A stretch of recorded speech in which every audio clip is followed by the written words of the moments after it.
Can you break down kind of the Twitter communication between ops? Because I seen you talk about how like Duck tweeted you after LA got killed and kind of said like keep your head up and everything. Yeah, he did. Man, with that when you argue or you talking back and forth with your ops, a lot of you don't want to like say. Vince, when we arguing, man, it's like it's real live sarcasm. That's really all that is, bro. Like it's not genuine. It's like if we saying things like, "Oh, keep your head up," or "Get well soon," it's just some funny. It ain't nothing that we like. Damn, this ass trying to ride and be cool. Nah, it's a hidden message in that. Like there's a lot of hidden messages, man. You know what I'm saying? And we don't do like I ain't trying to say like it be incriminating or nothing. It just be like, he don't mean that shit, bro. Whatever nice he said, he don't mean it. Don't act like you think he mean it. Don't run up on him thinking y'all friends because he said it because he gonna kill you. He was just it's sarcasm. You know what I'm saying? That's really what it is. And I feel like that's how a lot of arguments should be, man. You gotta do sarcasm on social media because once you get to going all in and shit, you just be fronting your shit, man. Especially how arguing on social media is now. Like with all these blogs and sites and pages that's gonna catch them, you gotta like kind of be on point about arguing. You figure that shit ain't gonna never go away. You feel me? You gonna be on there like, damn, I said that. You always wake up or when you calm down from an argument, you be like, damn, I ain't even had to go that hard. You know what I'm saying? Is there any other tweets that you got out there from somebody that kind of surprised you or anything? Man, I used to get hella tweets from the ops, man. I used to get hella tweets from Young Money, 051.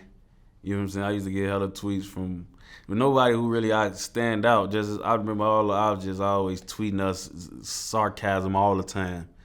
Duck shit stood out because it was Duck, and Duck was actually a nigga who I've known. I know him longer than I know Ki.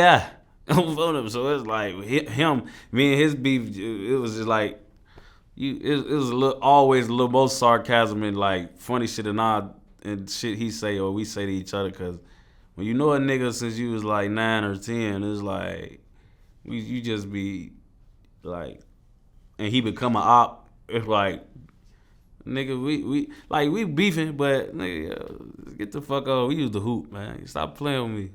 You feel me? Like it was one of those. It's like I've been knowing him, so him tweeting me. A lot of the ops, man. A lot of them niggas don't be big ops, meaning like you don't know these niggas by. Like the ops always knew me. They know my name, my face. You don't know a lot of big ops, big niggas who you could know by name and face. You know what I'm saying? A lot of the ops I was booked with in the county, I could have walked right past them niggas, never would have knew. You know what I'm saying? Like, but Duck, he a nigga like, you know what I'm saying? He a big op. So when he say certain shit, it stick. How did you guys meet, and at what point did your guys' friendship kind of start to go? I don't know if you guys had a friendship, but Nah, we was you know what I'm close. saying. I fucked with Duck. I ain't gonna lie. Well, Duck you guys were was, friends as kids. yeah, we was friends. Man, Duck used to live across the street, and he used to live in my hood.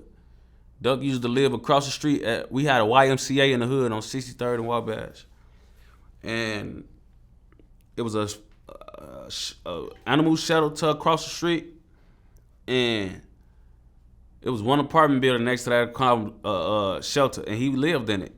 And every day after school, we used to go to the Boys and Girls Club. Right after school, we would leave straight because Bessie Ross was on. Bessie Ross was, and even before we was going to the Ross, just on Wabash. But Bessie Ross was on 61st and Wabash. That was on 63rd. So as soon as you leave school, go right to the center. Him. Every time we get in there, he in there. He always been tall as hell. So he either the captain of one of the teams picking the players or somebody picking him. So you always gonna end up playing Duck or being on his team. You know what I'm saying? When we hooping or when we upstairs and we on the computers or they even put a game in there. We upstairs playing a game. We playing a game against each other. Shit like that. Like we didn't like he was low key a everyday nigga. You know what I'm saying? Like and that was all the way from shit like '07 You know what I'm saying? '07 all the way to like, I really want to say, I'm gonna say 10. I'm gonna say like 10. We from 7 to 10. You know what I'm saying? Because beginning of 10. You know what I'm saying? Because after 2011, it was that in 2011 in late 10, but really in like 10 was the last time he was able to live what he was living and be at the center comfortable with us. I feel him like it was over with after that because the street shit just started getting so heavy. And what was so crazy about Duck, man, like when before the streets, like he was in my hood so much, like bro, you had to cross a lot of blocks to get on Gyro. So like we never even knew like he was connected to them niggas in no way, like, or like even before they was the ops, we didn't knew he was connected to niggas who wasn't us. Like I basically thought like if Duck claimed the hood, he was gonna start claiming our shit or something. Like, you feel me? Like this nigga went to the other side, like, but he was already locked in with them niggas, man.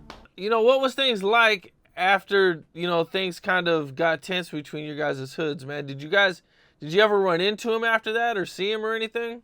What's so crazy is, bro, it was so crazy. I used to see him every day. I went from not seeing him in person for years, bro. Like, when him and E-Day was doing, like, it was so crazy, bro, with Duck, because Duck went from, like, my main everyday homie to, like, the biggest op that we had from any hood. Like, you feel me? Duck wasn't a nigga who, like, went silently, like, that rap beef shit, he started it with us. Like, you would think a nigga who came from my side or was with us a lot wouldn't come for us how he did. Like, he started coming for niggas like niggas was never with him or he never knew us. Like, and he was provoked. He had his reasons too. It was busting. He ain't was tweaking. It was a lot of that going on back and forth. But it was just crazy how it ended up being him out of all people that was like chosen to be the biggest op, because nigga, you was with us every day.